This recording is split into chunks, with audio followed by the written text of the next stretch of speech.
Afternoon, ladies and gentlemen. Welcome to another edition of the KnockOut Show with Noel Clubb. Today we have a great show for you guys. I just want to remind you to please remind you that this show is being transmitted across the Singo TV channels 250 and 251. Remember to go to the respective apps on iOS and Android to download the applications where you can watch all our shows, and leave us always a rating, a comment after the show to tell us how we are doing and what you would like to see. Remember also that Single TV can be acquired through Google Chromecast, Amazon Fire and Amazon Fire TV sticks, Roku and Roku sticks, and all smart TVs 2016 and forward. Noel is having some technical issues. He will be here soon, but I will now give the honor to Mr. Richard Salomon, the boxing prophet, to guide this show. With us today, we have some great athletes and trainers from within the boxing industry in Canada, starting with to my left, Mr. Ross Mylet, then Mr. Kishion Matthew, trainer and boxer Mr. Rannelli, and the Canadian sensation Kirk Johnson. So with this, I give over the studio and this show to the boxing prophet, Mr. Richard Salomon, out of New Jersey. Thank you so much, and welcome to another, what I'm sure will be riveting episode of the KnockOut TV show.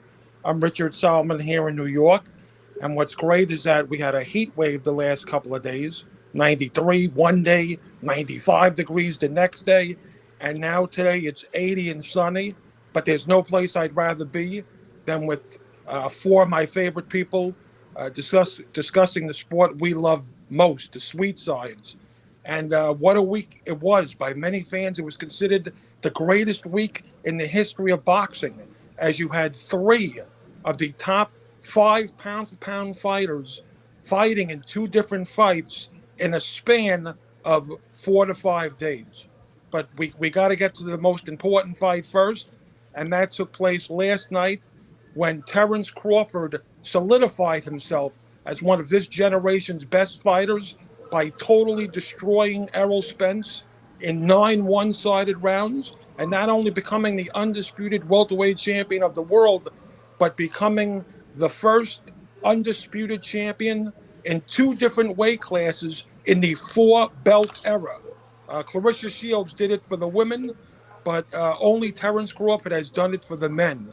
I'm going to give you my thoughts on the fight, and then I guess I'll go to Kirk Johnson next. I had my reservations before the fight. Yes, I was looking forward to it more so than Mayweather-Pacquiao and many of the other super fights that took place. I'm not going to lie, I was looking more forward to the Whitaker-Chavez fight, to Duran Leonard, and to Leonard Hearns 2. Leonard Hearns 1, I'm sorry, the first fight. A lot of people jumped on social media and said this was the most relevant welterweight fight of the past 50 years. And I said, let's not get crazy now. If you want to say it's bigger than De La Hoya, Trinidad may be okay. Even De La Hoya, Mosley, the first fight. But personally, I was looking more forward to Whitaker-Chavez, the first Duran Leonard fight, and the first Leonard Hearns fight. So it was probably on paper my 4th most anticipated welterweight fight since I've been a boxing fan. And I could see, even during the ring entrances and during both all-access shows on Showtime, which were the preview shows, that Errol Spence was having a very difficult time making the weight. He had been a welterweight champion for 5.5, 6 years, and you could tell. I thought he should have moved up to 154 as soon as after the war against Sean Porter. When he went to war with Sean Porter for 12 rounds and won a split decision, I knew that wasn't Errol Spence at his best. Yep. I knew that he was having issues making the weight back then. And to be honest, even when Errol Spence went over to England and beat Kell Brook to win the welterweight Yep. title, it was Yes. a life and death fight for Errol Spence. So there is some credence to the fact that Errol Spence is a good, solid fighter, but by no means can we call him, great. He struggled with Kell Brook in England. He struggled with Sean Porter in a life and death fight. Now, a lot of people will compare that to Terence Crawford because those were the only two common opponents that they had. Crawford destroyed Kell Brook. But let me make one thing clear. The Kell Brook that fought Terence Bud Crawford was a shell of himself, while the Kell Brook that fought Errol Spence was in his prime. And the same can be said about Sean Porter. There's a reason why Sean Porter retired after he fought Crawford. Sean Porter was on the back line when he fought Crawford, and when he fought Spence, he was in his prime. And I actually feel sorry for Spence because Spence was fighting all the top welterweights: Danny Garcia, Yordenis Ugas, Sean Porter, Kell Brook. The list goes on and on. And I guess to a certain extent, it's not Crawford's fault because Crawford was clearly blackballed by Al Heyman and the PBC. But it would have been nice to see in post-fight interviews after beating several welterweights. It would have been nice to see Terence Crawford call out Keith Thurman, call out Danny Garcia, call out Al Heyman, and say, "Stop blackballing me and let me fight the PBC welterweights and let's do business." And he didn't do that. And I think this fight marinated for too long, sort of like Mayweather Pacquiao. And it was two undefeated guys. I guess you could say, even though they're in their 30s, they're still in the prime of their careers. But there was no doubt in my mind Crawford was going to win. I predicted him to win by an 11th round TKO. I didn't think it would be that one-sided. I thought Crawford would get off to a slow start like he usually does, and then figure out Errol Spence, do what he normally does, switch orthodox to southpaw all the time, wear down Spence and stop him in the 11th round. But you could see, even though he won the first round, Spence did, and that was clearly only because Crawford was feeling him out. Crawford knocked him down in the second round with a jab and then just dominated the rest of the fight, knocking him down twice in the seventh, stopping him in the ninth. And I got the impression, and I'm sure you guys would agree with me, that Terence Crawford, in a way, even though he brutalized Spence, showed Errol Spence way too much respect. I think if he threw caution to the wind, he could have knocked out Spence in the second round. And he kind of fought a dead man. He carried Errol Spence to make Errol Spence look respectable. And he stopped him in 9, and it could have easily been a second or third round knockout.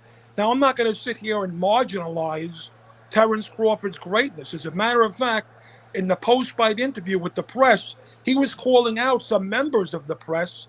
He told them to basically F off, that he wasn't given a shot to win. No one gave him the respect that he deserved. And if you think about it, even though Terence Crawford is one of the best pound-for-pound fighters in the world right now, after this victory, he's number 1 and number 2. The fact of the matter is, it's not the belts that make the man. It's the man that makes the belts. It's your resume. Yes, greatness puts you on pound-for-pound lists, but it's who have you fought? And when you think about it, even though Terence Crawford was at one point the undisputed junior welterweight champion of the world, look at the guys he beat to accumulate all those belts: Thomas Delorme, Julius Indongo, Victor Postal. None of those guys are in anyone's top 50 pound-for-pound list. And the welterweight title he won before he unified all the belts against Spence last night was against Jeff Horn, who we all know received a gift victory over Manny Pacquiao. So, yes, Terence Crawford is great. And the Terence Crawford I saw last night would have given any welterweight of his era fits, whether it's Mayweather, whether it's Sugar Ray Leonard, whether it's Hearns, whether it's De La Hoya, Trinidad, on and on and on. It sort of reminded me of when Marvelous Marvin Hagler fought Thomas the Hitman Hearns and Hearns nailed him with a right hand that would have put away any middleweight in the world. And Hagler was just not to be denied. He wanted it. Terrence Crawford wanted it. He was the better man by far last night. I just thought it was a crime that Errol Spence basically had to starve himself to make weight. He clearly didn't belong at welterweight anymore. He clearly belongs at 154 now, and the fight was basically over before it started. A lot of people are gonna hate on this opinion that I have, and they're gonna say, "Prophet, you're not giving Crawford the respect he deserves." But by my comments, I think I did. But enough of me. Let's go to my peeps. I'll start off with Canadian treasure Kirk Johnson. What are your thoughts, my friend? I agree with almost everything you said, but I disagree with the fact that if Crawford was fighting Sugar Ray Leonard, he wouldn't have got through Ray Leonard, and he definitely wouldn't have got through Thomas Hearns.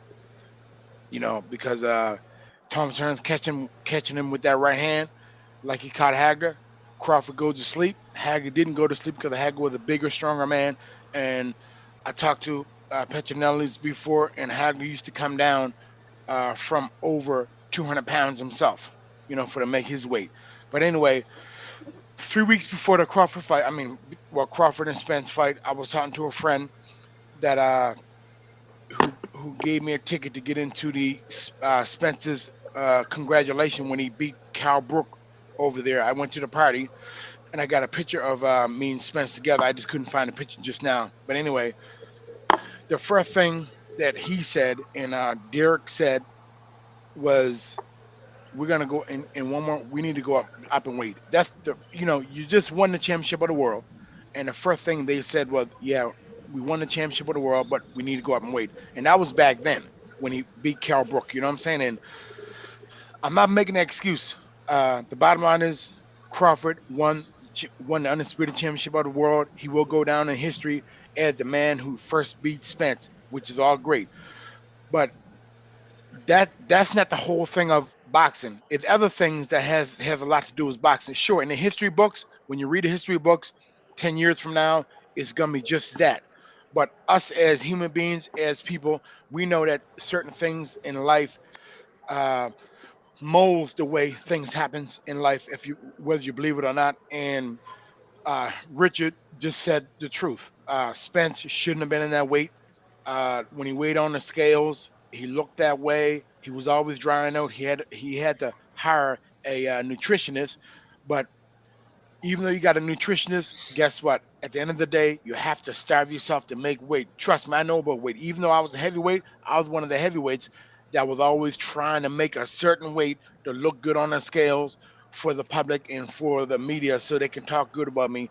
And eventually it hurt me. So Spence been making that weight his whole professional career. That's hard to do. I don't care what you say. Everybody from the age of 20, 22 when Spence went professional till the age right now. Even if you're a normal human being, uh, 20 till 30, everybody goes up in weight. Even if you're just driving a bus, you go up in weight from the age of 20 to 30. You go up in weight, and that's the bottom line.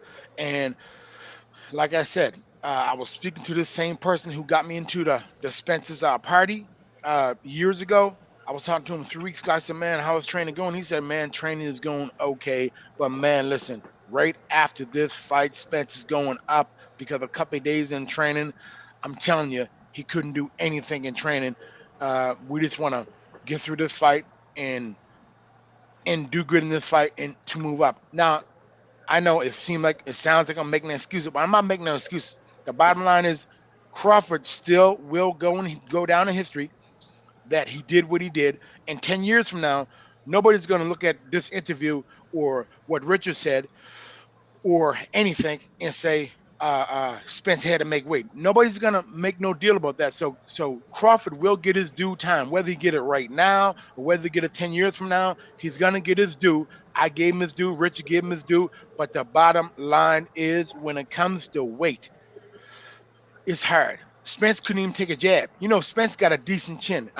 He ain't no Marvin Hagler chin. Nobody got Hagler's chin, but or Roberto Duran's chin, but Spence got a good enough chin that he should never ever been knocked down with a jab, and he was knocked down with a jab because guess what? When you starving yourself, all that water that's supposed to be in your brain is no longer in your brain, and those are the type of things that happen. I mean, not to say anything bad about the great Muhammad Ali, but a part of his trouble was me and Teddy Atlas used to talk about it. Part of his trouble was Ali used to always dry out and go down to low weights to look good on the scale and then look good to his to the media and lose all that weight. But that was water coming from his brain. So when he got hit with a punch, he never had enough water to absorb the punches. So when things went wrong with his brain or what have you, me and Teddy feel that that was a result from losing all that weight, and it was dangerous. So Spence didn't only lose last night.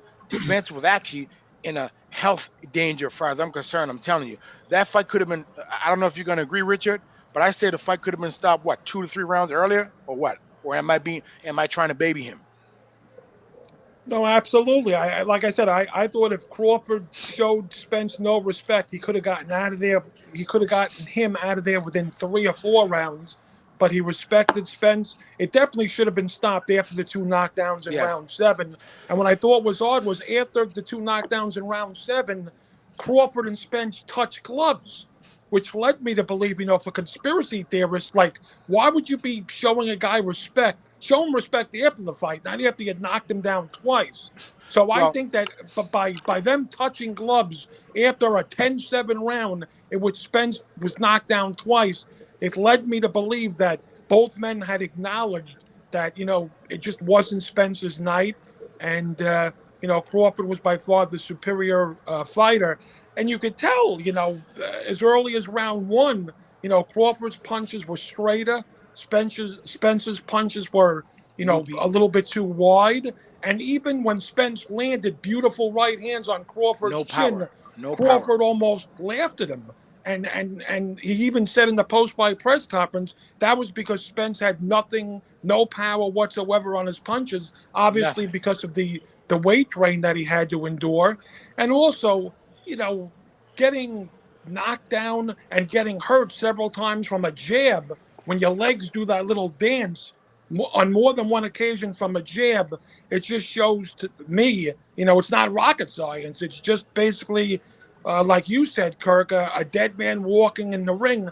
But I want to throw it over to Ryan Rannelli now. Ryan, what are your thoughts about the massacre that occurred last night? Yeah, a lot of the points that are being made right now, I think we've all kind of thought it, right? Like, it was easy to see that Spence wasn't, he wasn't at full capacity, obviously. But that being said, Crawford's got to get the credit that he deserves for Of course, for winning in pretty impressive fashion too. I mean, it's hard to say, like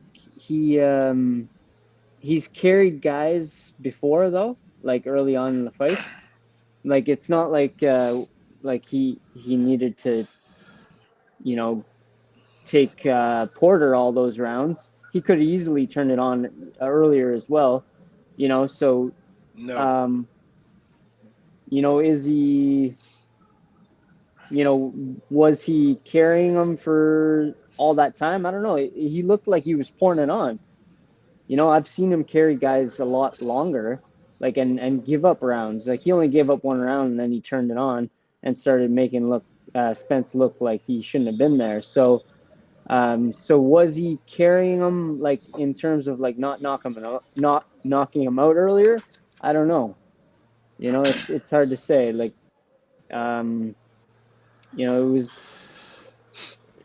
Spence kept making like these strange errors too. He kept like dropping low when he was like too far away.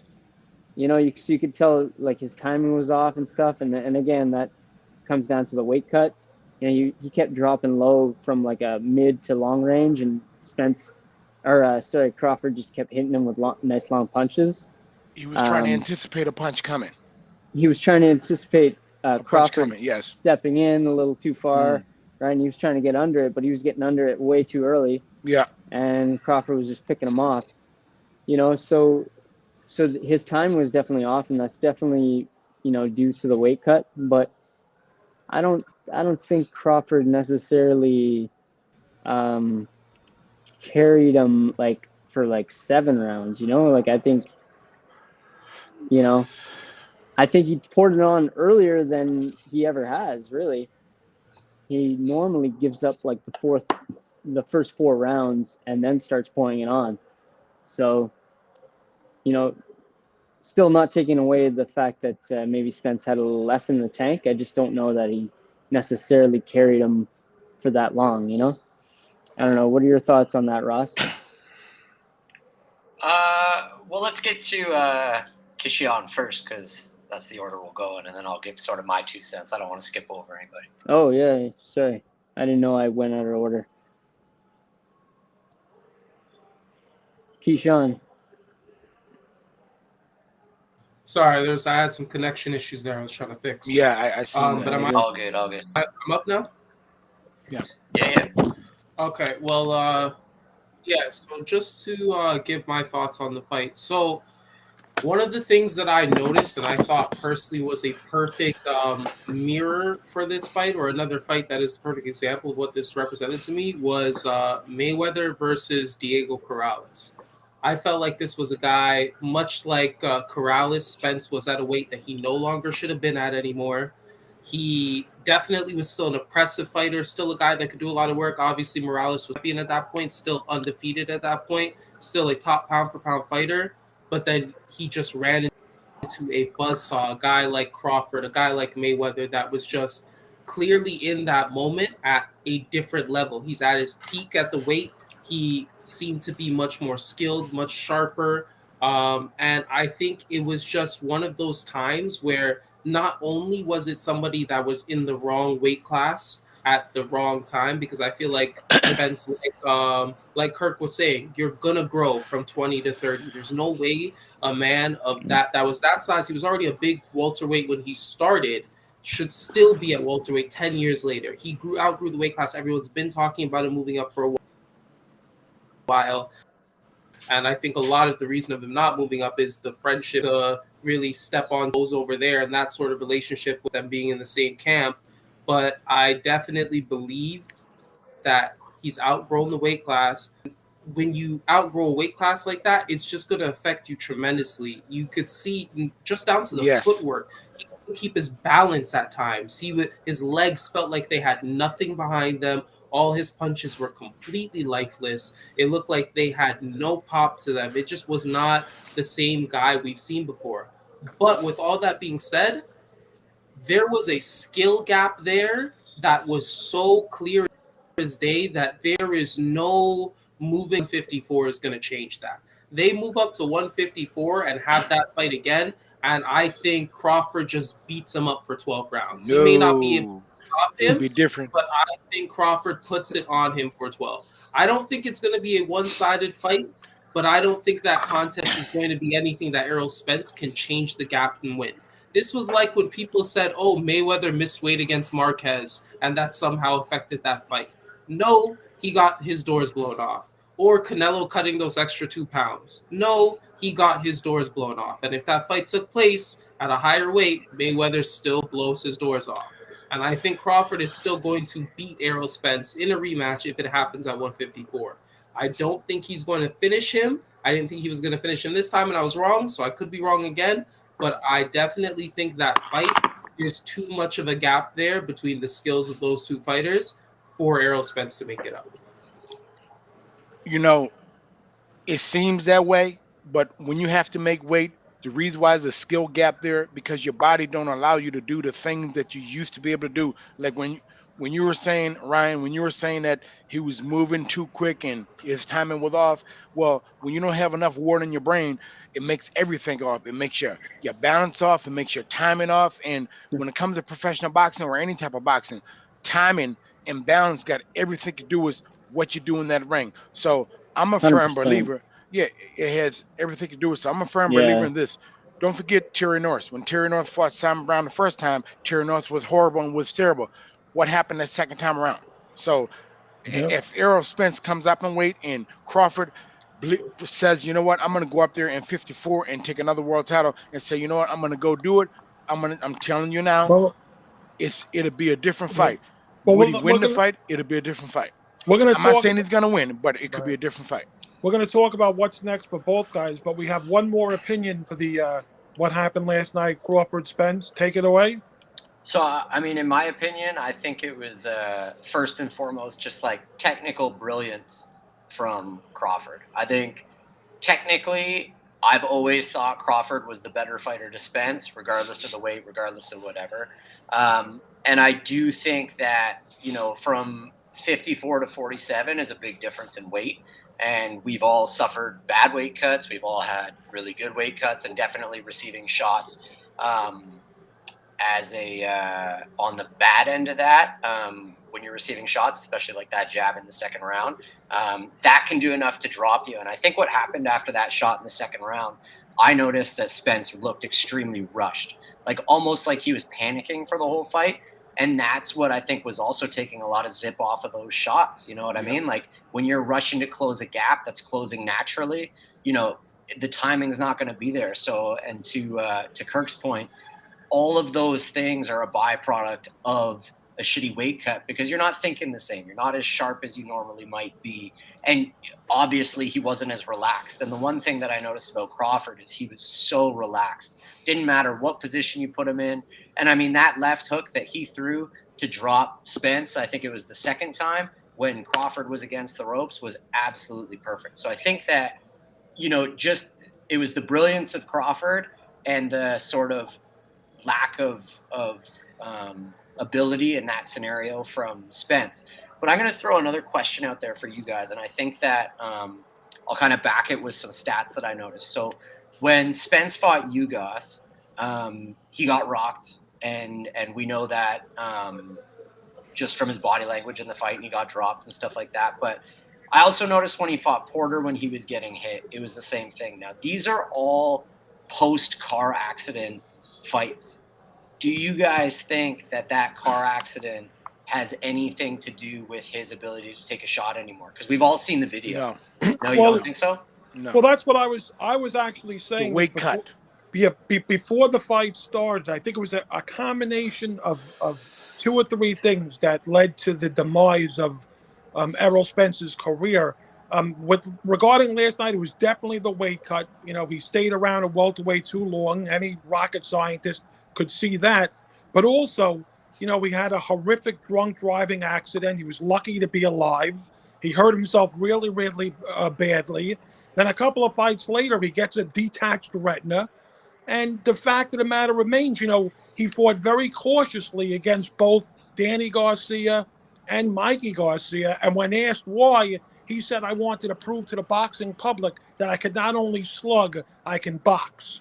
And then also, we did struggle with Kell Brook. He won his first title, but it was like a 5-4 fight going into that 10th round when Kell Brook stopped him to win the welterweight title.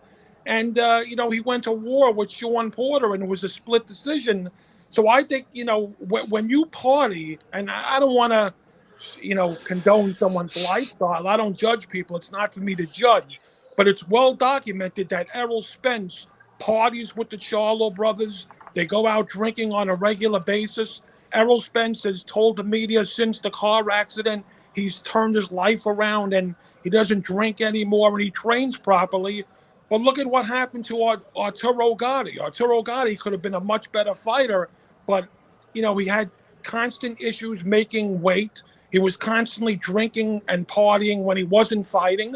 And I think a combination of the car crash, the detached retina, Errol Spence starving himself to make weight yesterday, and the fact that, he parties when he's not, training, how much can the body take? And for all intent purposes, I don't know much about Terence Crawford, but to the best of my knowledge, he leads a clean lifestyle. If he drinks, it's not in excess. And I'm sorry, very few great fighters have had successful careers boozing it up and only not living in the gym 24/7. It pains me to say that about Errol, but these are just the facts. Yeah. What do you guys have to say? No, Well, 100%. Two things I wanted to address there. One of them was the Porter fight actually took place before the car accident, so that's one factor where when you feel that maybe how he reacted in the Porter fight is and he wasn't, because that happened before he got into that accident, and a lot of that fight actually apparently from Derek James is Spence completely going off game plan and deciding he just wanted to slug with him. That was not what they came up with, apparently. And that isn't what Derek James was telling him to go out there and do basically every single round in between, but he would just go out there and do his own thing. But another thing I wanted to just comment on, this one thing I've noticed that we keep saying he struggled with Kell Brook, and I feel like it's very dismissive of the fact that Kell Brook also gave Triple G problems before exactly. Triple G broke his face. He Mhm. was a very good fighter when he was at his peak. So for Errol Spence, who had, I think, under 20 fights at that point when it had taken place, Yes. to give him serious problems and to go into it fairly even before breaking his face, I think that's actually extremely impressive and not really any indictment on point. But those were the only two things I want to really say on that. And yes, he can't continue to have success if he's going to be partying. We've seen the demise of Tyson, who's one of the greatest prospects ever from partying and boxing, a great boxer.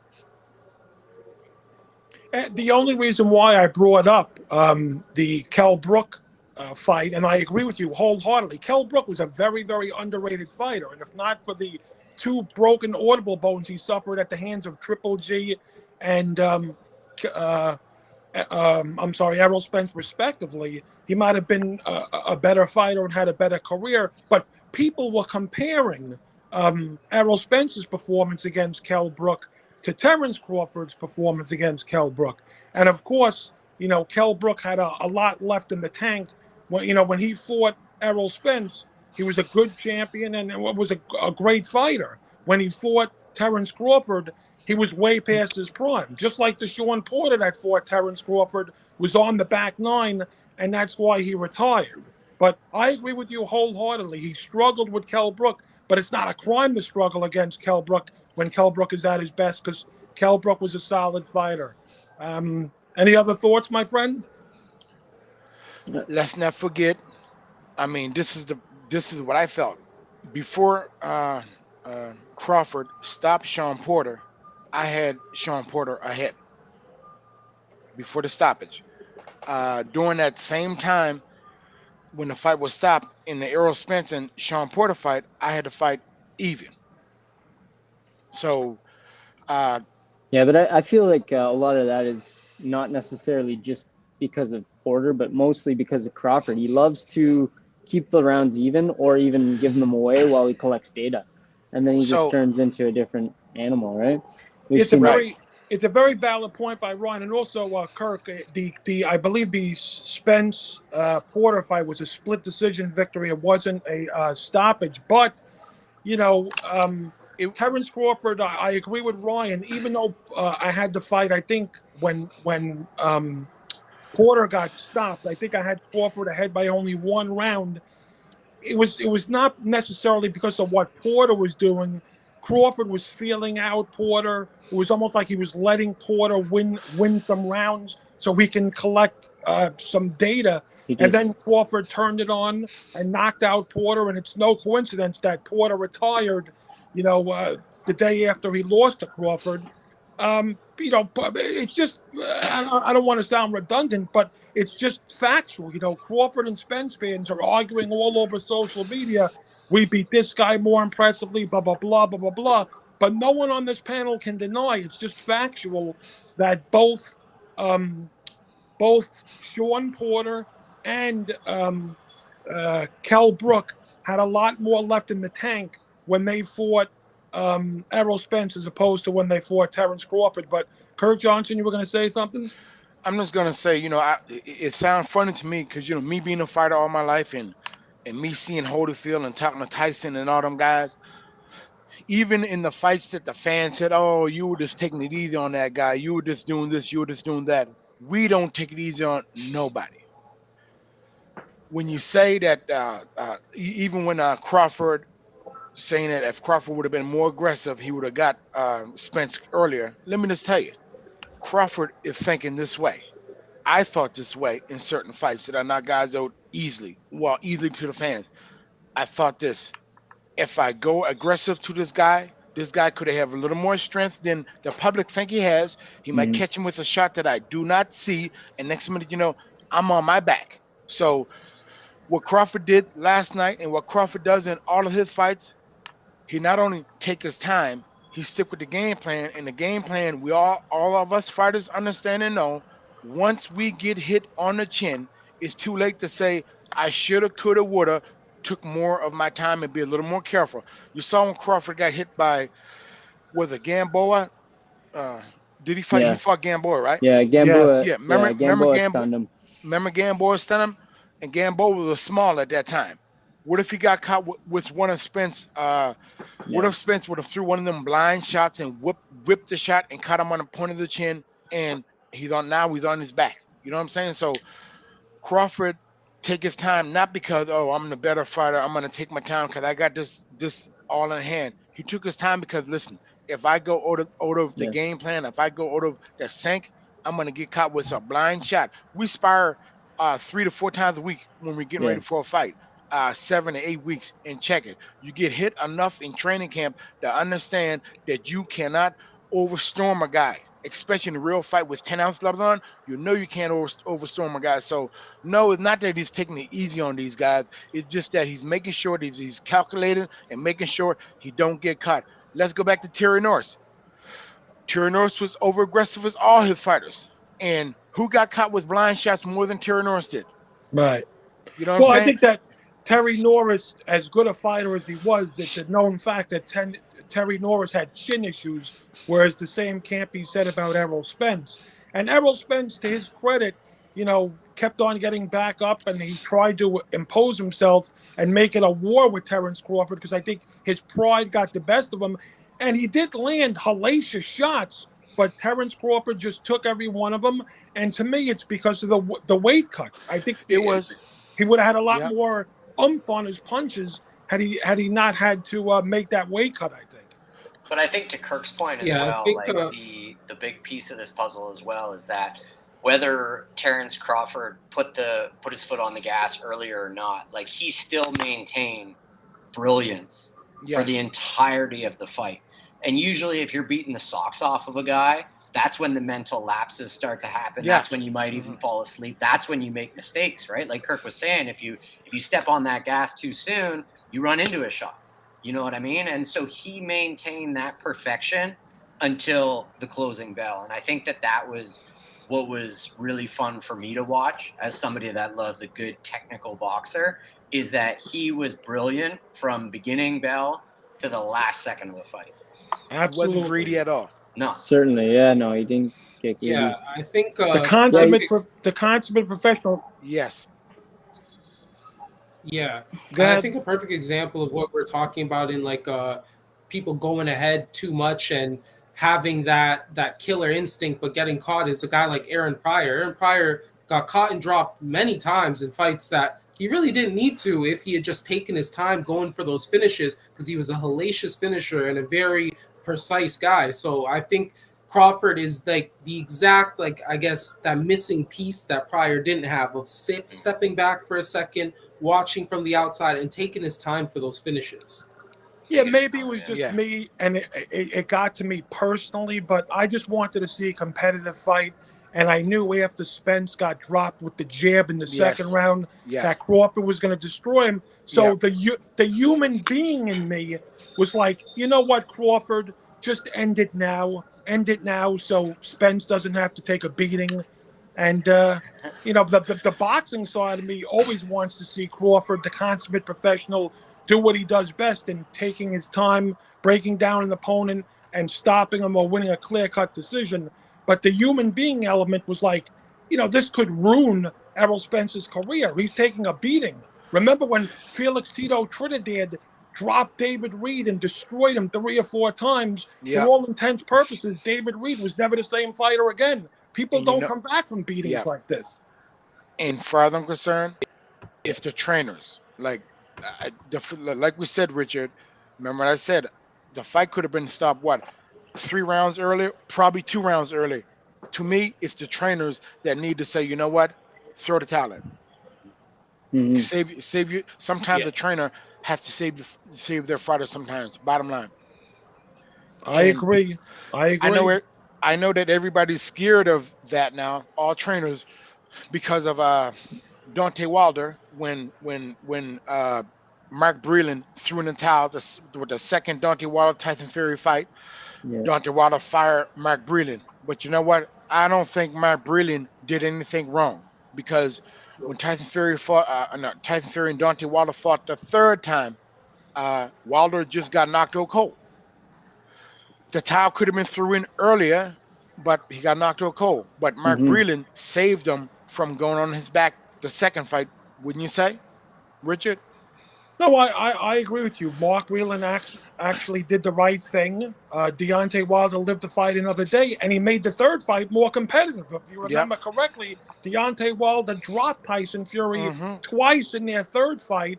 And of course, Fury dropped Wilder 3 times in what was an epic heavyweight slugfest. But I don't know how much time we have left. I think we're 41 minutes into the show, but I think we should cover this topic. A lot of people, me included, were traumatized by the post-fight interview when both men said they would actually welcome a rematch.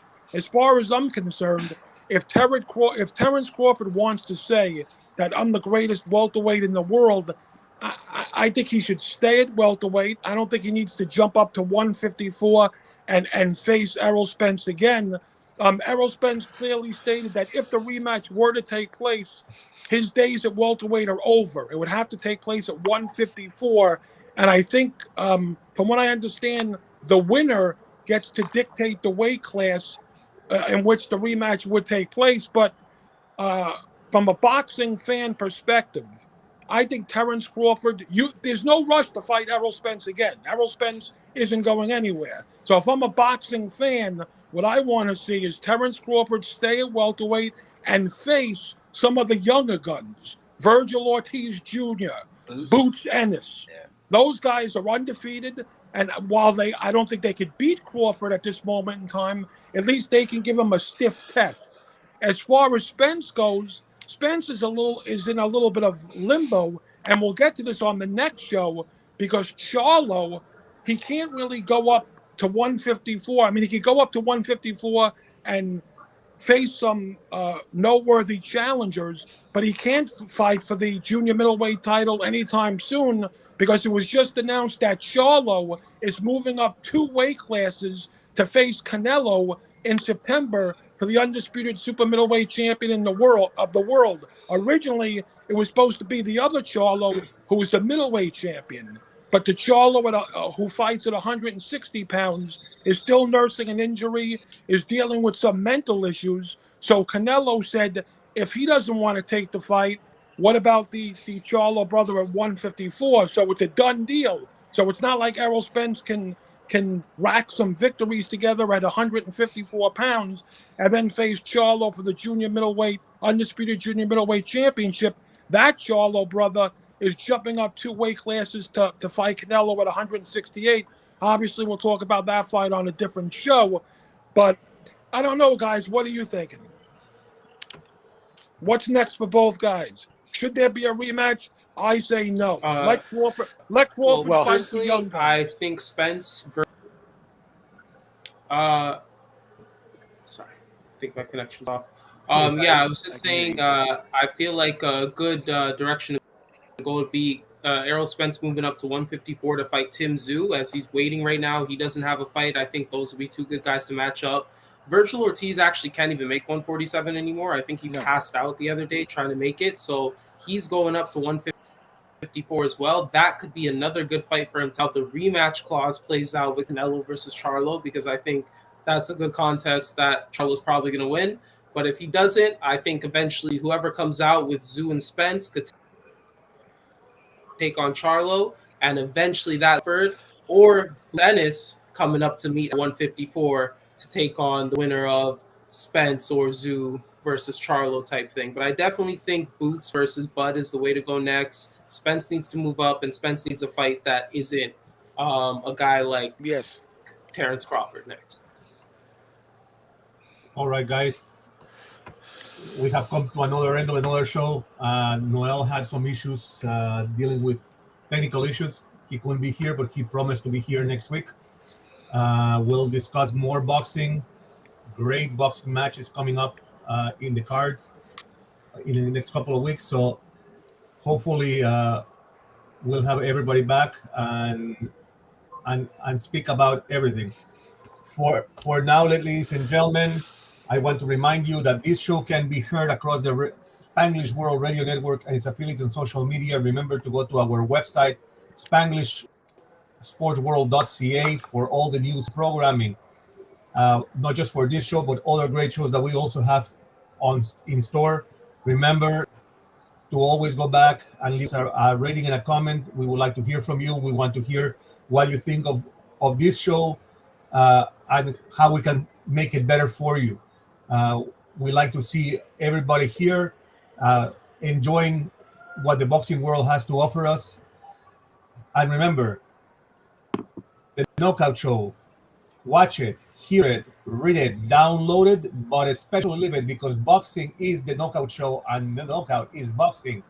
Until next week, we bid you farewell and a great, great sporting week. Great being with you guys.